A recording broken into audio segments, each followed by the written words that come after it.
Hi guys, welcome to my YouTube channel Malayalam anime stories. അപ്പം നമ്മുടെ ചാനലിൽ കുറച്ച് പേര് പുതിയതായിട്ട് സബ്സ്ക്രൈബ് ചെയ്തിട്ടുണ്ട്.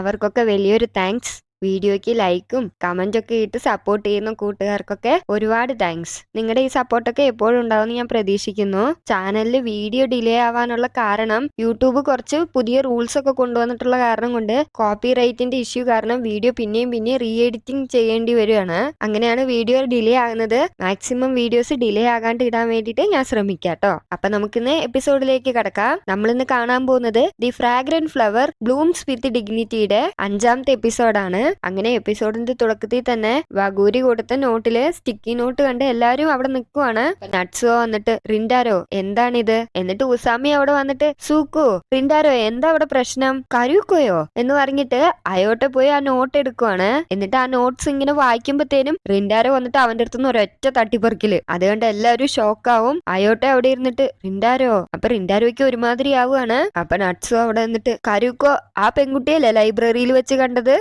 ശരിക്കുമാണോ, കിക്കിയോയിലുള്ള കുട്ടിയാണോ അത് എന്ന് ഉസാമി ചോദിക്കുകയാണ്. അപ്പൊ റിൻഡാരോ ഒന്നും മിണ്ടുന്നില്ല. അപ്പൊ നട്സുവ നീ പറഞ്ഞത് ലൈബ്രറിയിൽ വെച്ച് അവളോട് സോറി ചോദിക്കാൻ വേണ്ടിട്ട് പോയെന്നല്ലേ പറഞ്ഞത്, എനിക്ക് തോന്നുന്നു അത് മാത്രമല്ല നിങ്ങൾക്കിടയിലുള്ളത്. നീ കുറച്ച് ദിവസങ്ങളായിട്ട് വളരെ സ്ട്രെയിഞ്ച് ആയിട്ടാണ് നടക്കുന്നത്. നിനക്ക് പെട്ടെന്ന് എങ്ങനെയാണ് കിക്കിയുമായി ബന്ധമായത്, നീ എന്താ ഒന്നും മിണ്ടാതിരിക്കുന്നത്, നീ പിന്നെയും ഒന്നുമില്ലാന്ന് പറഞ്ഞ് ഞങ്ങളുടെ അടുത്തുനിന്ന് പോവാൻ നോക്കുകയാണോ. റിൻഡാരോയ്ക്ക് പെട്ടെന്ന് വഗൂരിന് ഓർമ്മ വരും. റിൻഡാരോ കടിച്ചു പിടിച്ചിട്ട് എനിക്ക് നിങ്ങളുടെ അടുത്ത് പറയാൻ പറ്റില്ല, സോറി. പെട്ടെന്ന് അവിടെ ക്ലാസ് മാഷ് വരികയാണ്. നിങ്ങൾ 4 പേര് ഇവിടെ എന്താ ചെയ്യുന്നേ, വേഗം ഇവിടെയൊക്കെ ക്ലീൻ ചെയ്യാൻ നോക്ക്. ക്ലാസ് റൂം മൊത്തം കുപ്പയായി, ബാക്കിയുള്ളവർ ചുമ്മാ നോക്കി നിൽക്കാണ്ട് എല്ലാരും വേഗം ക്ലീൻ ചെയ്യും. നട്സുവ വളരെ സങ്കടത്തിൽ ഇങ്ങനെ നിൽക്കുവാണ്. ഉസാമി പെട്ടെന്ന് വന്നിട്ട് വാ നമുക്ക് പോവാ സാഗു എന്ന് പറഞ്ഞ് നട്സുവനെ അങ്ങനെ കൂട്ടിക്കൊണ്ടു പോവാണ്. എന്നിട്ട് റിൻഡാരോ അയോട്ടേന്റെ അടുത്ത് സോറി ചോദിക്കുവാണ്, കുറച്ചു മുന്നേ ബുക്ക് തട്ടിപ്പറിച്ച് വാങ്ങിച്ചേന്. അതൊന്നും കുഴപ്പമില്ല, നീ വിഷമിക്കണ്ട. അങ്ങനെ വൈകുന്നേരം റിൻഡാരോ സ്കൂൾ വിട്ട് വീട്ടിലോട്ട് വന്നിട്ടുണ്ടാവും. എന്നിട്ട് റിൻഡാരോ റൂമിലേക്ക് വന്നിട്ട് കഥ കടച്ചിട്ട് വളരെ പ്രഷറായിട്ട് ഇരിക്കുകയാണ്.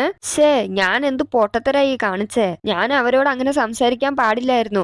ആ നോട്ട്ബുക്ക് ഞാനിപ്പോ എന്തിനാ സ്കൂളിൽ എടുത്തോണ്ട് പോയേ, ഞാൻ കുറച്ചും കൂടെ കെയർഫുൾ ആയിരിക്കണായിരുന്നു. എന്നിട്ട് അവൻ അവിടെ ഇരുന്നിട്ട് ഞാൻ എന്തായാലും ഇപ്പൊ വഗൂരിക്ക് താങ്ക്സ് പറയണം. അതേസമയം വഗൂരി വീട്ടിലിങ്ങനെ പഠിച്ചുകൊണ്ടിരിപ്പുണ്ടായിരിക്കും. പെട്ടെന്ന് അവളുടെ ഫോണിലേക്ക് റിൻഡാരോ മെസ്സേജ് അയക്കുവാണ്, എക്സാം റിസൾട്ട് വന്നു, ഞാൻ എല്ലാത്തിനും പാസ്സായി. അതറിയുമ്പത്തേനും വഗൂരിക്ക് ഭയങ്കര സന്തോഷാവുകയാണ്. വഗൂരി തിരിച്ച് റിപ്ലൈ അയക്കുവാണ്, ആ വളരെ നന്നായി, അപ്പൊ നിനക്ക് സ്പോർട്സ് ഫെസ്റ്റിവലിൽ പങ്കെടുക്കാലോ. റിൻഡാരോ വഗൂരി പറഞ്ഞതൊക്കെ ഇങ്ങനെ ഓർക്കുവാണ്. സ്പോർട്സ് ഫെസ്റ്റിവലിൽ പോയി പങ്കെടുത്തിട്ട് അവിടെ നടക്കുന്ന കാര്യങ്ങളൊക്കെ എന്നോട് പറയണേന്ന് പറഞ്ഞത്.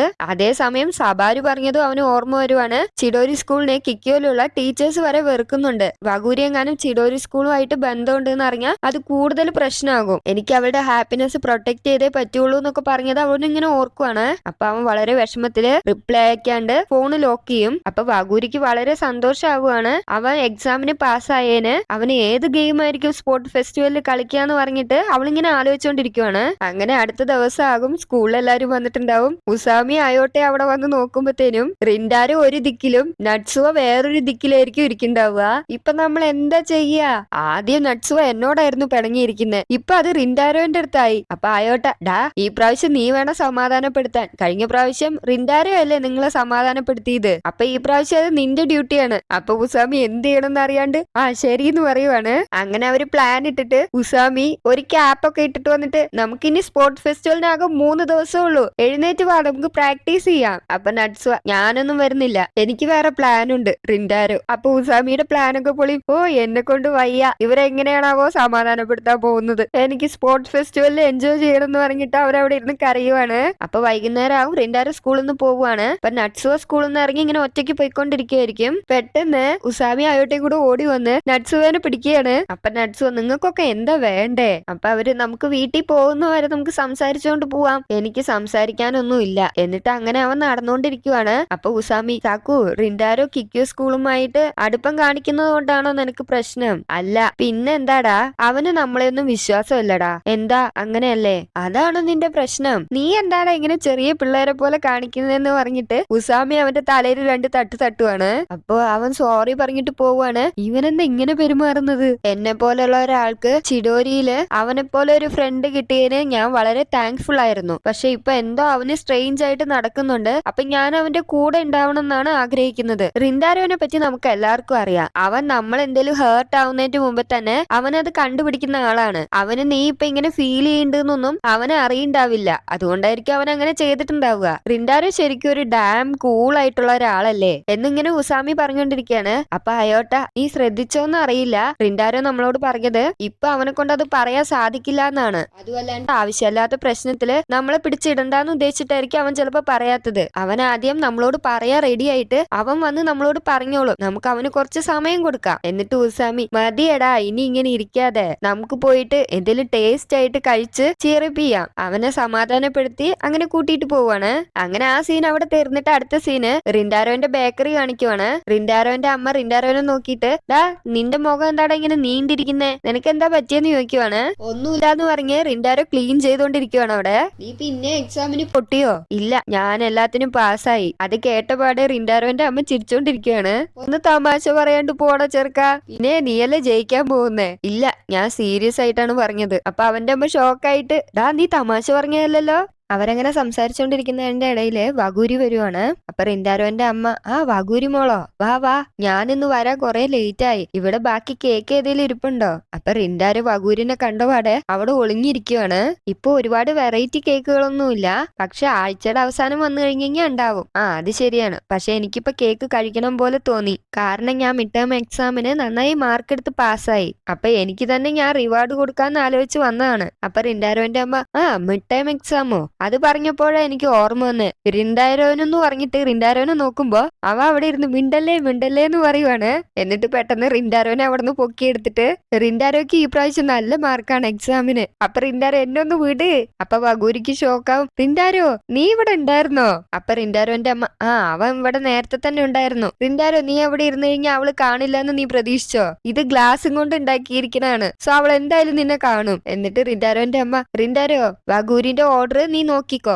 എന്ത് ഞാനോന്ന് പറയുമ്പോഴത്തേനും റിൻഡാരോന്റെ മുതുകത്ത് ഒരു അടിയും കൊടുത്തിട്ട്, എനിക്ക് അടുക്കളയിൽ ജോലിയുണ്ട് ഞാൻ പോവാന്ന് പറഞ്ഞിട്ട് റിൻഡാരോന്റെ അമ്മ അവിടുന്ന് പോവാണ്. റിൻഡാരോ ഞാൻ എന്റെ ഓർഡർ പറയട്ടെ എന്ന് ചോദിക്കുകയാണ് വഗൂരി. എന്നിട്ട് അങ്ങനെ അവള് കേക്ക് സെലക്ട് ചെയ്യാണ്. എന്നിട്ട് ഹൈഫൈ കൊടുക്കാൻ വേണ്ടിട്ട് അവള് കൈ ഇങ്ങനെ കൊണ്ടുവരും. അത് കണ്ടിട്ട് റിൻഡാരോ, എന്താ നീ ചെയ്യാൻ വരുന്നേ? അത് ഞാൻ നിനക്ക് ഹൈഫൈ തരാൻ വന്നതാണ്. നീ എക്സാമിന് പാസ്സായില്ലേ, അതിന് കൺഗ്രാചുലേറ്റ് ചെയ്യാനും പിന്നെ ഇനി നിനക്ക് സ്പോർട് ഫെസ്റ്റിവലിൽ പങ്കെടുക്കാലോ. പെട്ടെന്ന് റിൻഡാരോയ്ക്ക് വഗൂരി കൊടുത്ത ആ നോട്ട് ക്ലാസ്സിൽ എല്ലാവരും കണ്ടിട്ട് റിൻഡാരോന്റെ അടുത്ത് ചോദിക്കില്ലേ, അത് പെട്ടെന്ന് ഓർമ്മ വരുവാണ്. എന്നിട്ട് റിൻഡാരോ ഹൈഫൈ കൊടുക്കുവാണ് വഗൂരിക്ക്. അങ്ങനെ റിൻഡാരോ വഗൂരിക്ക് കേക്കൊക്കെ പാക്ക് ചെയ്ത് കൊടുക്കും. എന്നാ ഞാനിനി വേഗം വീട്ടിലോട്ട് പോകട്ടെ. അപ്പൊ റിൻഡാരോ റെയിൽവേ സ്റ്റേഷൻ വരെ കൂടെ വരണോന്ന് ചോദിക്കുവാണ്. ഇല്ല അതൊന്നും കുഴപ്പമില്ല, ഞാൻ പോയിക്കോളാം, നിനക്ക് ഷോപ്പിൽ ഇന്നും ജോലി ബാക്കി ഉണ്ടാവുമല്ലോ. ആ അത് ശരിയാണ്. പെട്ടെന്ന് വഗൂരി, റിൻഡാരോ നീ എന്തോ ഡൗൺ ആയിട്ട് ഫീൽ ചെയ്യുന്ന പോലെ എനിക്ക് തോന്നുന്നുണ്ട്. നീ നന്നായിട്ട് ഫുഡ് കഴിക്കണം കേട്ടോ, അത് നിറയെ കഴിക്കണം, 3 നേരവും കഴിക്കണം. ഫുഡ് നന്നായിട്ട് കഴിച്ചാൽ മാത്രമേ നമുക്ക് എനർജി കിട്ടുള്ളൂ എന്നിങ്ങനെ അവള് പറഞ്ഞോണ്ടേ ഇരിക്കാണ്. എന്നിട്ട് ഞാൻ എന്താ പറയാൻ വന്നേന്ന് മറന്നുപോയി. പെട്ടെന്ന് റിൻഡാരോയ്ക്ക് അവൾ എന്താണോ മനസ്സിൽ ഫീൽ ആയത് അത് അവന് മനസ്സിലാവുകയാണ്. പെട്ടെന്ന് അവൻ ചിരിക്കാൻ തുടങ്ങുവാണ്. അപ്പൊ വഗൂരി, നീ ചിരിക്കുവാണോ? അതൊന്നുമില്ല എന്ന് പറഞ്ഞിട്ട് റിൻഡാരോ കണ്ടിന്യൂസ് ആയിട്ട് ചിരിച്ചോണ്ടിരിക്കുവാണ്. കാരണം വഗൂരി ബാഡ് ആയിട്ട് ഫീൽ ചെയ്യരുത് എന്ന് ഉദ്ദേശിച്ച്. അങ്ങനെ അവൻ ചിരിക്കുന്ന കാണുമ്പോ വഗൂരിക്കും വലിയ സന്തോഷാവുകയാണ്. അതേസമയം റിൻഡാരോയ്ക്ക് അവൾ അങ്ങനെ കാണുമ്പോ മനസ്സിൽ കളർ ബോംബ് പൊട്ടിക്കൊണ്ടിരിക്കുകയാണ്. എന്നിട്ട് വഗൂരി, റിൻഡാരോ ഞാൻ പിന്നെ വരാട്ടോന്ന് പറഞ്ഞിട്ട് അവൾ ആ കടയിൽ നിന്ന് പോവുകയാണ്. റിൻഡാരോന്റെ അമ്മ വന്നിട്ട്, വഗൂരി പോയോ? ആ പോയി എന്ന് പറയാണ് റിൻഡാരോ. അപ്പൊ റിൻഡാരോ ഇങ്ങനെ ആലോചിക്കാണ്, എന്റെ മനസ്സിൽ ഇഷ്ടം പോലെ കുഴപ്പങ്ങൾ ഉണ്ടായിരുന്നു, പക്ഷെ ഞാൻ വഗൂരിനെ കണ്ടപ്പോ പെട്ടെന്ന് അതൊക്കെ മാഞ്ഞു പോയി. വഗൂരി വളരെ അമേസിംഗ് ആണ്. അന്ന് സബാരു എന്റെ അടുത്ത് അവളെ ഇനി കാണരുത് എന്ന് പറഞ്ഞപ്പോ എനിക്ക് അവള് പറഞ്ഞത് ന്യായമായിട്ടാണ് തോന്നിയത്. പക്ഷെ ഞാൻ അവളോട് അറിയാണ്ടാണ് എന്നെ കൊണ്ട് വഗൂരിനെ കാണാതിരിക്കാൻ പറ്റില്ല എന്ന് ഞാൻ പറഞ്ഞത്. വഗൂരി വളരെ കൈൻഡ് ആണ്, അതുമില്ലാണ്ട് വളരെ ഹാർഡ് വർക്കിംഗ് ഗേളും കൂടെയാണ്. ഞാൻ അവളെ അധികമായി തന്നെ റെസ്പെക്ട് ചെയ്യുന്നുണ്ട്. പക്ഷെ എന്റെ മനസ്സിൽ വഗൂരിയെ കുറിച്ച് വാക്കുകൾ കൊണ്ട് പറയാൻ കഴിയാത്ത എന്തോ ഒന്ന് എന്റെ മനസ്സിന്റെ ഉള്ളിലുണ്ട് എന്ന് അവൻ ഇങ്ങനെ വിചാരിച്ചിട്ട് വഗൂരിന്റെ ചാറ്റ് എടുത്ത് നോക്കിക്കൊണ്ടിരിക്കുവാണ്. അതേസമയം വഗൂരി സ്റ്റേഷനിൽ എത്തിയിട്ടുണ്ടാവും. അവൾ അവിടെ നിന്ന് റിൻഡാരോനെ കുറിച്ച് ആലോചിച്ചുകൊണ്ടിരിക്കുവാണ്. ഞാൻ അവനെ ഇത്രയും പെട്ടെന്ന് കാണാൻ പറ്റുന്ന പ്രതീക്ഷിച്ചില്ല. ഞാൻ അവൻ ഇങ്ങനെ ചിരിക്കുന്നത് ആദ്യമായിട്ടാണ് കാണുന്നത്. എനിക്ക് കണ്ടതിൽ വളരെ സന്തോഷം. അങ്ങനെ അവിടെ നടന്ന സംഭവങ്ങളൊക്കെ അവള് മനസ്സിലിങ്ങനെ ഓർത്തോണ്ടിരിക്കുവാണ്. അവളും റിൻഡാരോന്റെ ചാറ്റ് എടുത്ത് ഇങ്ങനെ നോക്കിക്കൊണ്ടിരിക്കുവാണ്. പെട്ടെന്ന് വകൂരി ഇങ്ങനെ മനസ്സിൽ ആലോചിക്കുകയാണ്, ഞാൻ അവനോട് എന്താ പറ്റിയതെന്ന് ചോദിച്ചാലോ. പക്ഷേ എന്ന് പറയുമ്പോഴത്തേനും വകൂരിക്ക് ഒരു മെസ്സേജ് വരുവാണ്. അങ്ങനെ അടുത്ത സീൻ കാണിക്കുന്നത് റിൻഡാരോന്റെ വീട്ടിലെ അമ്മ ഫുഡ് പ്രിപ്പയർ ചെയ്തുകൊണ്ടിരിക്കുകയായിരിക്കും. അപ്പൊ റിൻഡാരോയ്ക്ക് ഇഷ്ടമുള്ള ഫുഡുകളൊക്കെ ഉണ്ടാക്കി വെച്ചിട്ടുണ്ടാവും. റിൻഡാരോ എന്തിനാ ഇത്രമാത്രം ഫുഡ് ഉണ്ടാക്കിയതെന്ന് ചോദിക്കുകയാണ്. പിന്നെ നീ ഇത്രയും മാർക്ക് എടുത്തില്ലേ, അതിന് ചെറിയൊരു സെലിബ്രേഷൻ എങ്കിലും വേണ്ടേ. എന്നിട്ട് റിൻഡാരോ, ആദ്യം ഞാൻ പറഞ്ഞപ്പോ നിങ്ങൾ വിശ്വസിച്ചില്ലല്ലോ. അപ്പൊ റിൻഡാരോന്റെ അമ്മ, എന്തായാലും നീ നന്നായിട്ട് തന്നെ അധ്വാനിച്ചല്ലോ, ഇനി നീ പറയുന്നത് ശരിയാണെന്നുണ്ടെങ്കിൽ ഞാൻ അത് വിശ്വസിച്ചു. ശരി, നിനക്ക് കിട്ടിയ ശരിക്കുള്ള സ്കോർ എത്രയാ? അപ്പൊ റിൻഡാരോ 100% എന്ന് പറയുമ്പോ റിൻഡാരോന്റെ നെറ്റിയിൽ ഒരു കൊട്ട് കൊടുക്കുവാണ് അവന്റെ അമ്മ.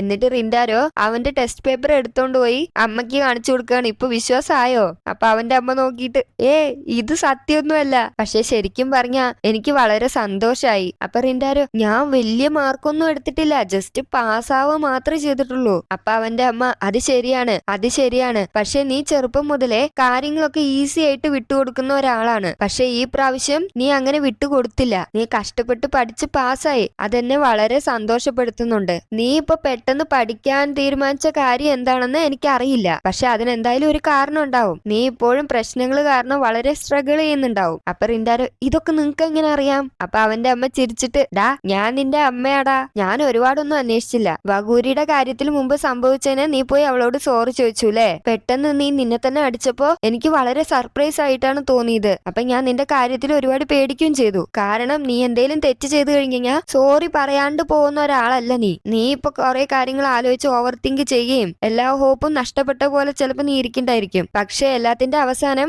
നീ തന്നെ പ്രശ്നങ്ങളെ കണ്ടുപിടിച്ച് നീ തന്നെ സോൾവ് ചെയ്യും. എനിക്ക് ആകെ നിന്നോട് ഒന്നേ പറയാനുള്ളൂ, നീ നിന്റെ ജീവിതത്തിൽ മുഴുവനും സന്തോഷമായിട്ട് ജീവിക്കുക, ലൈഫ് മൊത്തം എൻജോയ് ചെയ്യുക, എനിക്കത് മാത്രം മതി എന്നിങ്ങനെ റിൻഡാരോന്റെ അമ്മ പറയാണ്. അടുത്ത സീൻ കാണിക്കുന്നത് സബാരു ഒരു ചിൽഡ്രൻസ് പാർക്കിൽ വന്നിരിക്കുമായിരിക്കും. അവള് ചെറുപ്പത്തിൽ നടന്ന കാര്യങ്ങളൊക്കെ ആലോചിച്ചുകൊണ്ടിരിക്കുകയാണ്. അവിടേക്ക് പെട്ടെന്ന് വകൂരി ഓടിയെത്തുകയാണ്. സബാരു, നീ കുറെ നേരമായി ഇവിടെ വന്നിട്ട്? ഇല്ല, ഞാനിപ്പോ വന്നേ ഉള്ളൂ. നീ സ്കൂള് വിട്ട് എവിടെയെങ്കിലും പോയോ? സബാരു വകൂരിന്റെ അടുത്ത് ചോദിക്കുവാണ്. അതെ, ഞാനൊന്ന് പുറത്തു പോയിരുന്നു. ആ പാർക്ക് അവരുടെ ചെറുപ്പത്തിൽ അവർ കളിച്ചോണ്ടിരുന്ന പാർക്കായിരിക്കും. അപ്പൊ വകൂരി അത് കണ്ടിട്ട്, ഈ പാർക്ക് കാണുമ്പോ എന്റെ കുട്ടിക്കാലം ഓർമ്മ വരുവാണ്, നമ്മള് ചെറുപ്പത്തില് എത്ര പ്രാവശ്യം ഇവിടെ വന്ന് കളിച്ചിട്ടുണ്ട് അല്ലേ. അപ്പൊ സബാരു, അതെ. അല്ല, നീ എന്താ എന്നോട് സംസാരിക്കണം എന്ന് പറഞ്ഞിട്ടുണ്ടായിരുന്നേ? നീ ഇങ്ങനെയൊന്നും എന്നെ വിളിക്കാറില്ലല്ലോ. അതുമല്ലാണ്ട് നാളെ സ്കൂൾ ഉണ്ടായിരുന്നല്ലോ, നമുക്ക് സ്കൂളിൽ വെച്ച് സംസാരിക്കായിരുന്നില്ലേ? അപ്പൊ സബാരു, ഇത് സ്കൂളിൽ വെച്ച് സംസാരിക്കാൻ പറ്റില്ല, കാരണം അത് റിൻഡാരോനെ കുറിച്ചാണ്. അത് കേൾക്കുമ്പോ വകൂരിക്ക് പെട്ടെന്ന് സന്തോഷമാവുകയാണ്. അപ്പൊ സബാരു സങ്കടത്തില്, ഒരു ദിവസം ഞാൻ റിൻഡാരോന്റെ അടുത്ത് സംസാരിച്ചു എന്ന് കാണിച്ചുകൊണ്ട് ഈ എപ്പിസോഡ് അങ്ങനെ തീരുവാണ്. ഓക്കെ ഗൈസ്, അപ്പൊ നിങ്ങൾക്ക് ഈ എപ്പിസോഡ് ഇഷ്ടമായെന്ന് ഞാൻ പ്രതീക്ഷിക്കുന്നു. ആദ്യമായിട്ടാണ് എന്റെ ചാനലിൽ വീഡിയോ കാണുന്നതെങ്കിൽ വീഡിയോ ഇഷ്ടപ്പെട്ടാൽ സബ്സ്ക്രൈബ് ചെയ്യണേ. അപ്പൊ നിങ്ങളുടെ അഭിപ്രായങ്ങളും നിർദ്ദേശങ്ങളൊക്കെ കമന്റ് സെക്ഷനിൽ അറിയിക്കുക. അടുത്ത വീഡിയോയുമായി കാണുന്നത് വരെ എല്ലാവർക്കും ടാറ്റ, ബൈ ബൈ.